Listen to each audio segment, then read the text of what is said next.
Sikubingelele sikwamukele indabeni zehora lokuqala emini sibingelele nakuwe osibuka ohlelweni lethu lusha lezokusakaza iDTT lezi indaba nizethulelwa usakhiwo ngokosokhela nazi ezinohlonze emini nje. The decision to suspend Deputy Minister Peters follows a sanction adopted by Parliament's Joint Committee on Ethics and Members' Interest against the Deputy Minister. Umengameli wezwe uCyril Ramaphosa ubhalele iphini kaNgqongqoshe zokuthuthukiswa kwamabhizinisi asafufusa uDipuo Peters emazisa ngokumiswa kwakhe emsebenzini inyanga eyodwa. Iqembu lezombusazwe iFF Plus izokwethula umqulwalo wezithembiso zokhetho ePitoli kusasa njengoba libheke ukukhulisa izihlalo zalo ePhalamende.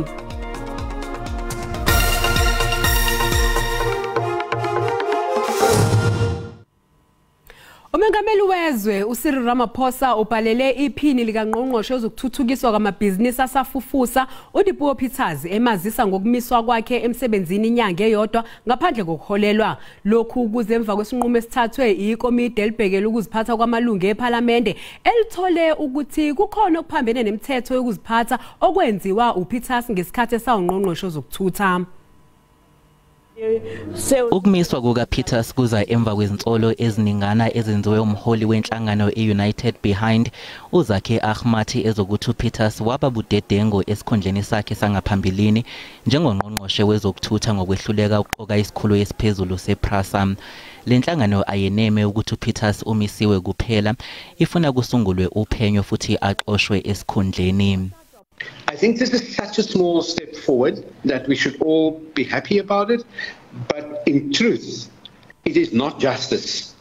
We wrote to President Ramaphosa, and it's clear that he realized that he had to do something. But what he has done is actually unacceptable in the sense that it does not go to the root of the cause. He has not recommended that the SIU or the Hawks should investigate this. He hasn't sacked that. Ukumiswa kukaPeters kuzoba isikhathi esiyinyanga ngaphandle komholo.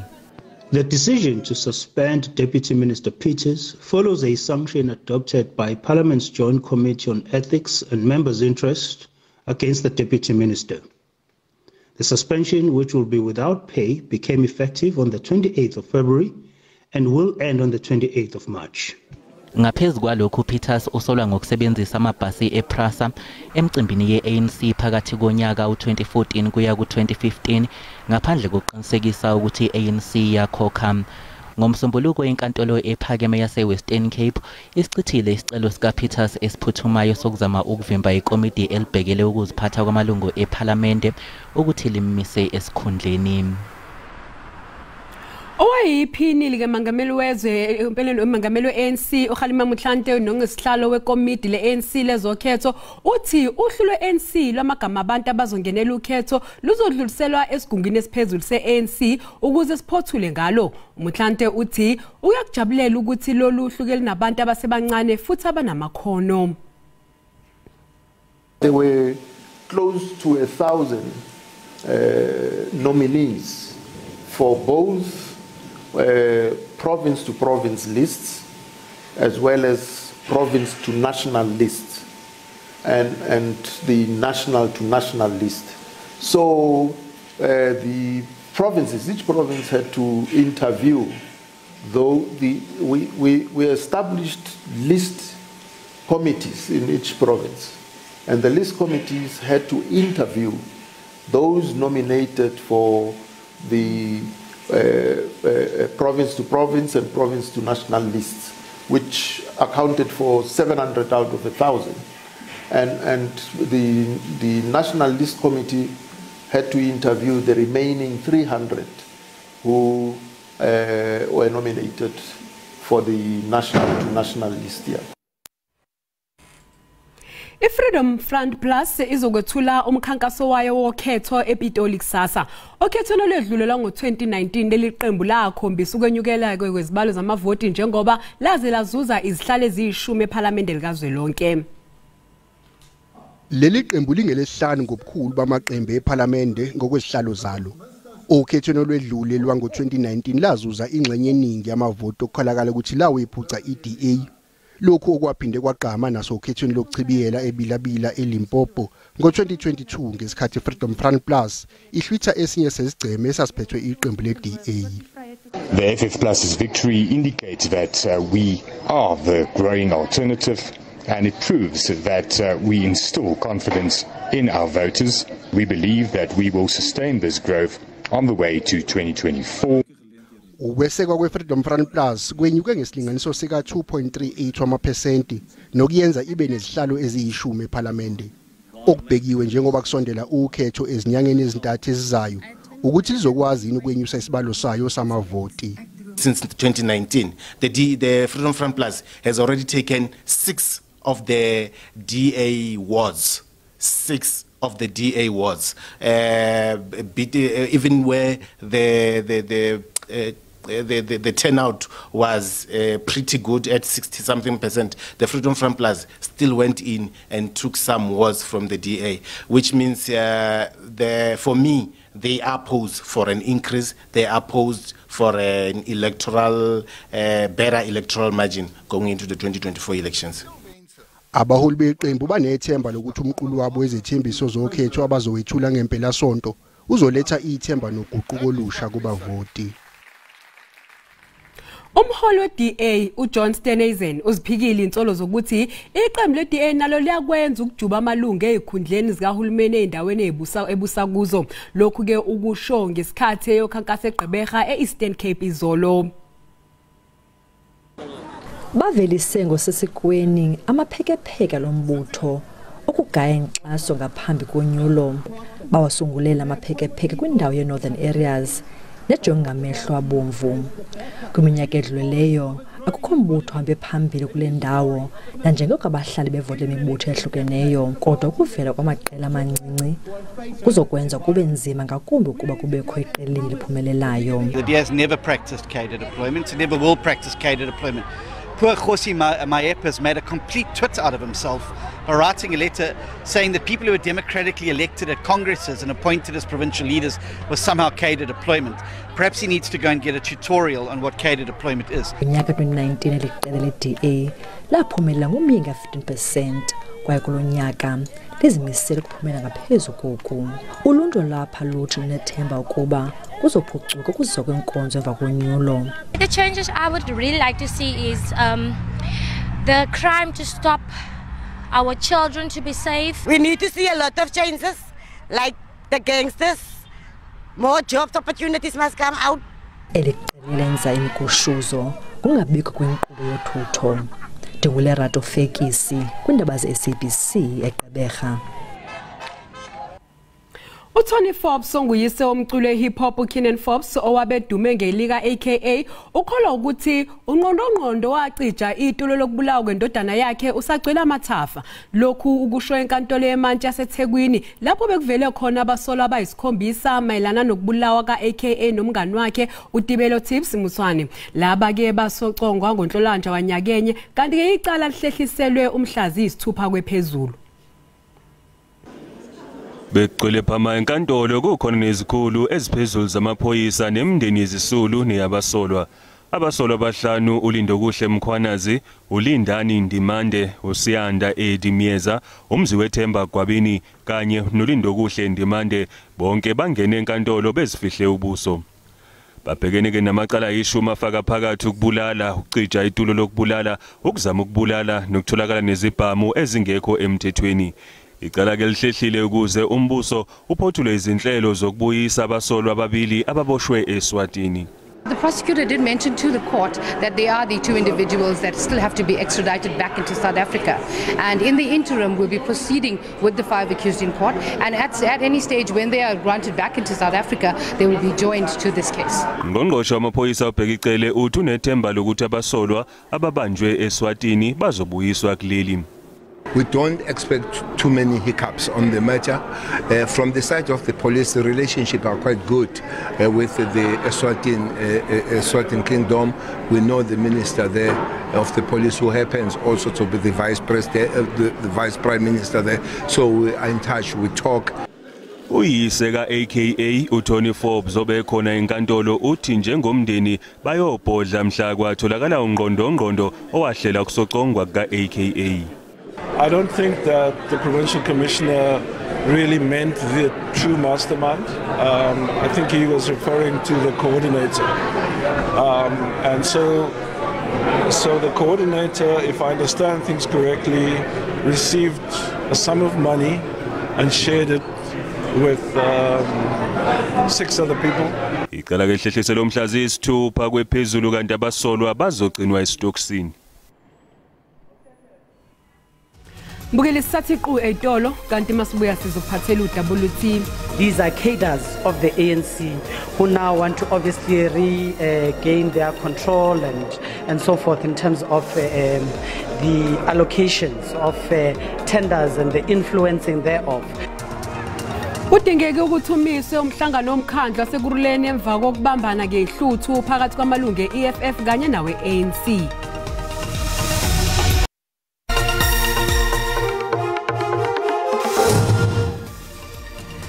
Mbukeli sikubingelele sikwamukela uma ngabe usanda ngena odabeni oluhambe phambili besibike ukuthi uMengameli wezwe uCyril Ramaphosa wabhalele iphini likangqongqoshe ezokuthuthukiswa kwamabhizinisi asafufusa uDipuo Peters emazisa ngokumiswa kwakhe emsebenzini inyanga eyodwa ngaphandle kokuholelwa. Iparlamente lizofuna ukuthola izeluleko zomthetho maqondana nokuthi liqhubeke yini nohlelo lomthetho sivivinywa ozolawula ukusebenza kweSABC noma lumiswe kuze kube ukuthi kukhethwa ubuholo obusha beParlamente ngemva kokhetho. Lomthetho sivivinywa ukusebenza kweSABC kuhloswe ngawo ukuthi uphendlele umsakazeli womphakathi ezinye indlela zokwenza inzuzo. Lomthetho uyilwayo oza kulawula iSABC usankonyiwe de iParlamente ifumane ingcebiso yomthetho. Whether it is about deferring, it's part of proceeding. If it is such that within the timelines are able to look at these things that can be redrafting or whatever is called, advised accordingly. Amanye amalungu ale komiti afuna lomthetho udluliselwe kwiParlamente ezayo. We should consider this meeting agreeing that the bill should be deferred to the next administration.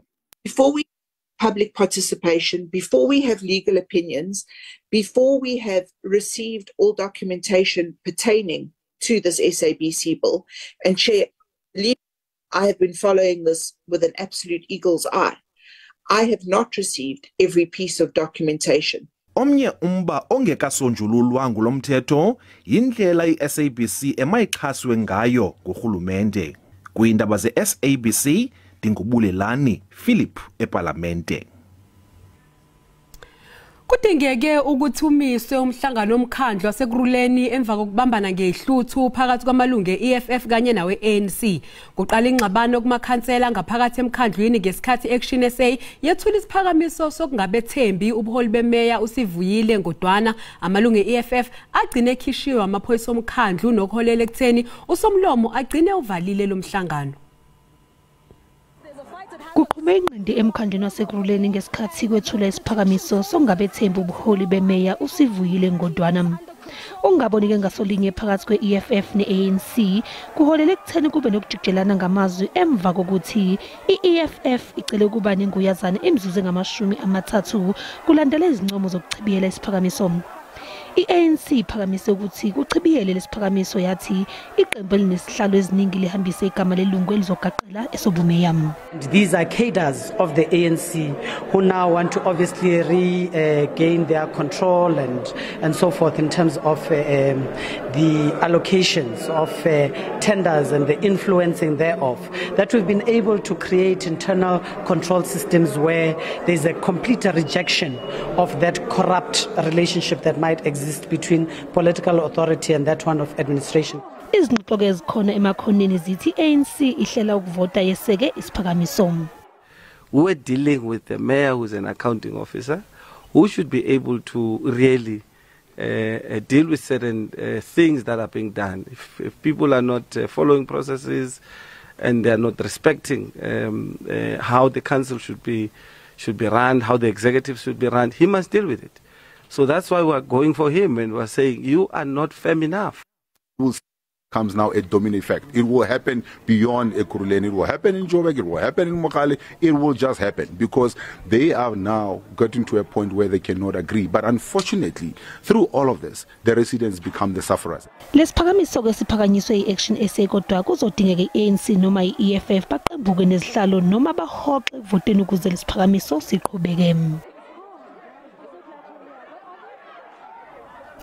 Undunankulu wesifundazwe eMpumalanga uRifile Mthweni Tsipane uthi uhulumeni wesifundazwe ke uyaqhubeka nokusebenza ngokuzikhandla ukuletha uguquko kulesi sifundazwe yize kunezingqinamba obhekene nazo. Ukanti ke wethule inkulumo ebhekiswe esifundazweni esishaya umthetho eMbombela. Umthweni Tsipane uthi uhulumeni wesifundazwe ube nezinhlelo eziningi elwisana nobubha eMpumalanga. We have made in our efforts to make the lives of our people better. In particular, the poor and the downtrodden. Uthekse njalo lenkulumo yaphazanyiswa amalungu e-EFF abefuna amanzi ethakanikiwe kodwa abamhlophe bona balethelwa amanzi bengawacelanga. Can you please shut up? Can you please shut up? You want to drink water? They gave white people water there. Can you please shut up? Was there any other communication that you can say except saying shut up? Ehlabela phambili undunankulu uthe uhulumeni sewenze imizamo ehlukene ukuthuthukisa ingqalasizinda yakulesi sifundazwe. There is progress achieved in respect of plans to improve the road infrastructure such as upgrading of the Alice Kudani Road, the Nkomeni to Woboga Road, Polani to Masebo Street, and Zamubuhle bus route, which all lead to the development site to ensure accessibility. We are in the process of building a state-of-the-art interchange along the railway line from the city center leading to Pine Ridge, Clarinet, Siyanova, and Verena. Umthweni Tsipane uphinde wathi lesi sifundazwe sesithuthuke kakhulu nakwezokuvakasha. Sekuyisonto lesibili kuthungathwa uJocelyn Smith oneminyaka ezithupha ubudala kanti sekuhlinzekwe ngezinye insiza ezizolekelela amaphoyisa ngesikhathi ethungatha ingane. Ngexa amapolisa ecuthile inkonzo ezifana nehelicopters kodwa athi inqubo zokukhangela lentwazana zisaqhuba. We've deployed so many capabilities. We're putting POPs in to ensure that there is stability and public stability in the area. But we're also having other capabilities like the clandestine policing to look at every possibility, following every lead that we are informed of. Izitsholo zithi umama walomfundi ka grade 1 umshiye nomfana athandana naye xa ephangela kuba umntwana bengaziva mnandi. The city contingent dispatched to Saldanha this morning includes investigators, K9 unit, search dogs, Marine unit members and watercraft, as well as experienced search and rescue volunteers. Drones will support the search efforts of these teams. Abasemagunyeni kumasipala waseSaldanha Bay bathi bayalubulela uncedo longezelelweyo. Abasemagunyeni bakwacela abahlali ukuba basebenzisane namapolisa. Thandiswa Mawu wendaba ze-SABC eKapa. Usihlalo we-ANC kuzwelonke uGwede Mantashe unxuse izakhamuzi zaseFeni eMpumalanga ukuba zihlonipha amalungu eqembu ayisishiyagalombili aphangalale engozini yebhasi ngempela sonto ngokuthi avotela i-ANC okhethweni likazwelonke lika-2024. uMantashe ukusho lokhu enkonzweni esikhumbuzo yamalungu eqembu kanti-ke lamalungu eqembu ashona ngesikhathi ebuye emcimbini we-ANC wokwethulwa komqulwayo zithembiso zokhetho eThekwini. Bekuhlanganyele umndeni nabangani ukuzohlonipha lamalungu e-ANC ashone ngesihluku engozini yebhasi. Usihlalo we-ANC kuzwelonke uGwede Mantashe uthi ukuphangalala kwalamalungu eqembu lakhe akulona izeleze. The point we're making is that we will not forsake or leave these families because of the death. We will work with them, we will support them at all levels of the organization. Abasinda kule ngozi bathi sibaqinisa idolo isethembiso se-ANC sokuthi izobeseka futhi bathi bayazi imbangela yalengozi. Ngibonga kakhulu ku-ANC ngokuthi ithi izosichasa for ukulimala kule ngozi esayithola ngeSunday ngoba mina nje ngokungakwami azange ngibone lutho ibhasi seyiwile sekunabantu abaphezulu isikhathi ngisebhasini azange ngibone lutho bengilele nami ngabona nje sengiphansi sekuchuma intamo yami. Kulindeleke ukuthi lezi zisulu zibekwe endlini yokugcina kusasa. ANC ithuma abantu mabengabambisana nayo izokwazi ukuxazulula inkinga ezibandakanya ukumbeqolo kwezinto kuleli. Leli qembu lisho lokhu ngenkathi licacisa ngenhlelo zalo zokufeza izethembiso zalo. Njengoba nje iqembu elibusa iANC icacisa ngenhlelo zawo zokufeza izethembiso zayo, uDokotela uZwelimkhize ubalule ukuthi iqembu lisamile emazwini kalowa wayengumengameli wezwe uNelson Mandela nawo amazwi ashiwo uMandela. As long as many of our people still live in utter poverty, as long as children still live under plastic covers, as long as many of our people are still without jobs, no South African should rest and wallow in the joy of freedom. uDokotela uMkhize uthi ukuxazulula inkinga yokumbeqolo kwezinto kuleli ngenye yezinto eziseqhulwini kuleli qembu elibusayo njengamanje. Priority 3 of the People's Manifesto directly engages with the high and unaffordable cost of living currently being experienced in our country. This represents the most pressing bread and butter issue that affects millions across our nation, spanning informal settlements, townships, affluent suburbs, peri-urban and rural areas alike.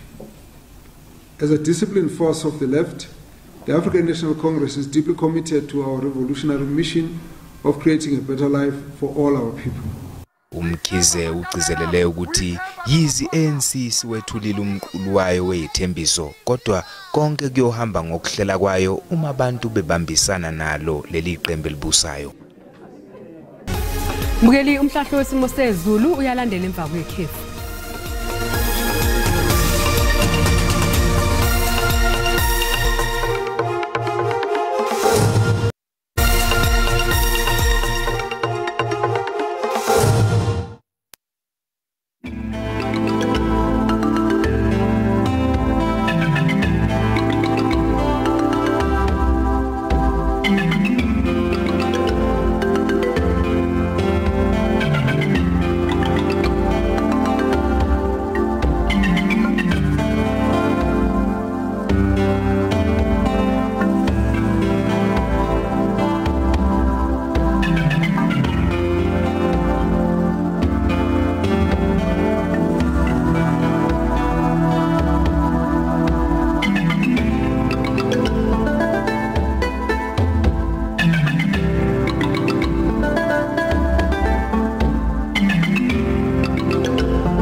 Sibeka lapho ke indaba zehora loqala emini siyabuya futhi ngehora lesikhombisa sobe sagiya ngalo olgamageba eyakosokhela lenkosazana uManzuza umshazi kanoyishada kamaqhoboza kuze kube ngokuzayo sale kahle.